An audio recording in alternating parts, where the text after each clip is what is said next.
Seachtainmh go scéalta na seachtaine seo Tuairisc. Seachtain in airt ar na Gaeltachta gur sé géar casa le húdás na Gaeltachta chun cuasaí tíochta a phlé.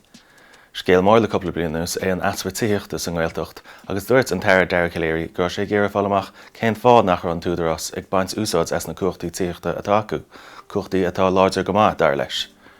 Dúirt Scaléirí nach sé géar locht a chur in údarás ach gur sé géar fálamach an aspa airgid nó aspa taithí a bhí churas go neagraíocht.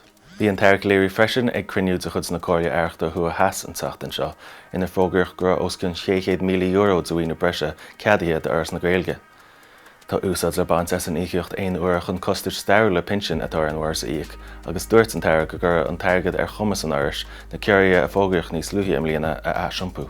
Dógur uchtú an státeinte bhar go Donald Trump an seachtain seo gur sos nécha láda tuirteach maidir leis na teirfí arda bhí beirtaí aige a dhearr ar go leor tíortha. Bhí titim allmhór ar an stochharga ó dógur Trump na teirfí ach tugadh le fios go raibh gúnaí a gceist aige an sóiseo ógurt. Is bhí Trump a bhí Alex Hyman ag scríomh ina choilún an seachtain seo chomá agus léargus tugadh aige ar an tionchar damhanda a bhaith ag na cúirí móra atá dinta ar áisiúnacht aimsire na Stát Aontaithe. Freisin seo Somália leabhar beidir bhenach leis an scríbhneoir mar ní Chiaváin bhfuil áitbaint amach ag go leabhar beár guaigad ónaín ar an ghearliste do ghradam KPMG leabhar fáisí éireann fiche cuaig.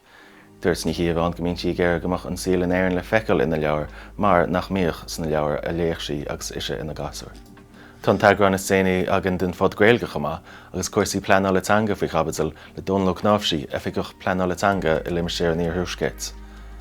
Tá na scéalta sin ar fad agus go leor eile ar Tuairisc.